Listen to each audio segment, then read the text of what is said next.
ازيكم يا احلى بنات في الدنيا؟ عاملين ايه؟ يا رب تكونوا بخير. صلوا على الرسول عليه افضل الصلاة والسلام. هعمل معاكم كيكة الشوكولاتة ان شاء الله، مقادير مظبوطة وهتعجبكم باذن الله. اول حاجة كده انا عاملة كمية يعني ايه كبيرة شوية. معايا كيلو الا ربع من الدقيق وعليهم نص كوباية من الكاكاو الخام، يعني كيلو الا ربع من الدقيق يعني 750 جرام. تاني حاجة معايا كوبايتين من السكر وكوبايتين من اللبن او كوباية لبن وكوباية عصير برتقال، ومعايا 5 بيضات ومعايا كوباية من الزيت. كده المقادير بتاعتي هكتبها لكم برضو في صندوق الوصف. هحط كده ال5 بيضات وهحط كوبايتين السكر. المقادير سهلة خالص وهنعملها في الخلاط عادي.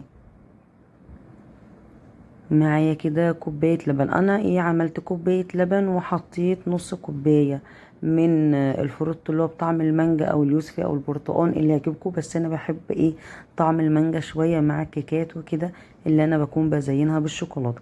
انا حطيت نص كوباية وبعدين رجعت تاني حطيت نص كوباية تاني، يعني حطيت كوباية لبن وحطيت كوباية كاملة من الفروت. حطيت نص كده في الاول معاكم ورجعت ضفت كمان نص تاني. تمام. وحطيت 3 اكياس من الفانيليا، وطبعا حطيت ذرة الملح بتاعتي وحطيت باكت من البيكنج باودر وحطيت نص كمان علشان خاطر قلتلكوا انا مكترة الدقيق بتاعي. يعني دلوقتي ممكن يبقوا 6 كوبايات لو انت عايزاهم بالكوبايات، 6 كوبايات بالدقيق. الدقيق بالكاكاو. تمام. حطيت بقى الخليط بتاعي كده وانا بضربه كده لقيته تقيل شويه، رحت ضايفه عليه نص كوبايه الفروتو تاني. عملت نص كوبايه وضفتهم بقوا كده زي ما قلت لك كوبايه برتقال وكوبايه لبن او كوبايتين لبن او كوبايتين برتقال حسب ما تكوني انت عايزه. قوامها كده كان مناسب وجميل. انا بقى جبت الاطباق اللي هي الفويل دي، قلت هعملها فيها بتبقى جميله قوي بتعجب الاولاد، وبجد كانت تحفه وتستاهل التجربه. بحط كده بعبي الاطباق بتاعتي كده بالشكل اللي انتوا شايفينه دوت. طبعا ما تمليش الاطباق بتاعتك ديت كتير علشان خاطر بتعلى، ولو عليت مش هتعرفي ان انتي تزينيها. تمام. وبكون دهناها بزيت كده من قلبها، زيت خفيف خالص، وممكن ما تدهنهاش على فكرة، بس يفضل ان انتي تدهنيها علشان لو انتي حبيتي ان انتي تشيليها يعني من الطبق لو انتي حابة. تمام. ودخلتها طبعا الفرن بتاعي بيكون مسخناه من قبلها ب10 دقايق او بربع ساعة، او عقبال ما تكوني بتجهزي فيها تكوني مشغلة الفرن بتاعك. وكمان عملت كمان صينية كبيرة وكان فايض معايا كمان كمية اطباق ما شاء الله اللهم يبارك. عملت معايا كمية حلوة جدا وبجد كانت تحفة قوي قوي يا بنات. اول حاجة لو وصلتوا معايا هنا للفيديو تنسونيش في اللايك والاشتراك في القناة عشان يوصل لكم مني كل جديد. وبعدين عملت كمان الصينية بتاعتي دي كده وما بملاش الكمية قوي، يعني علشان خاطر انا عايزاها ما تكونش مرتفعة قوي، انا عايزة الحجم بتاعها يكون مش عالي قوي مش مرتفع، وده بيكون حسب رغبتي. ودخلتهم بقى الفرن بتاعي عقبال ما اعمل الجناش او اعمل صوص الشوكولاته.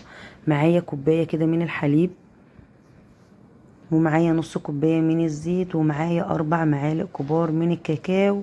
وهسيح مثلا 6 مكعبات من الشوكولاته ماركه سما ديت او دريم اللي انت تحبيه، الاتنين حلوين ويكونوا في متناول الجميع، يعني كده بيكون سعرهم حلو. الباكت من دوت بيكون عامل 30 جنيه، مش غالية قوي. المهم سيحته على النار وحطيت عليه حتة سمنة وضفته على الخلاط وضربته معايا مع المقادير، وحطيته بقى كده في التلاجة شوية عشان يسقع كده معايا شوية ويمسك معايا شوية. بصوا ما شاء الله بتخرج معايا بكل سهولة، شكلها جميل من غير ما تزينيها ولا تعملي فيها اي حاجة. بتدي الواحد كده الطبق كده ما شاء الله جميلة كده من غير ما تقطعي ولا تتعبي نفسك. ببدأ بقى بالشوكة كده اخرمها كده زي ما انتوا شايفين. ومعايا هنا لبن، بدأت اسقي كده كل طبق منهم اسقيه باللبن. طبعا لو ما فيش لبن تقدري تعملي مية بسكر وتسقي بيها، ما فيش اي مشكلة. تمام. هسقي كل الاطباق بتاعتي بقى وهبدأ ان انا احط صوص الشوكولاتة كده عليها زي ما انتوا شايفين. بجد اللهم بارك كانت جميلة جدا. بدأت كده اصب عليهم كده زي ما انتوا شايفين. اي بقى تزيين عندك. معايا فورماسيه كده بني، ومعايا كمان شوكولاته كده كور كده اللي هي الصغيرة دي، بدأت احط من ده ومن دوت. بجد كانت تحفة يا بنات، بجد والله العظيم جربوها. ولو عجبتكم الوصفة بتاعتي ما تنسوش تكتبولي كومنت كده حلو وتقولوا رأيكم فيها ايه.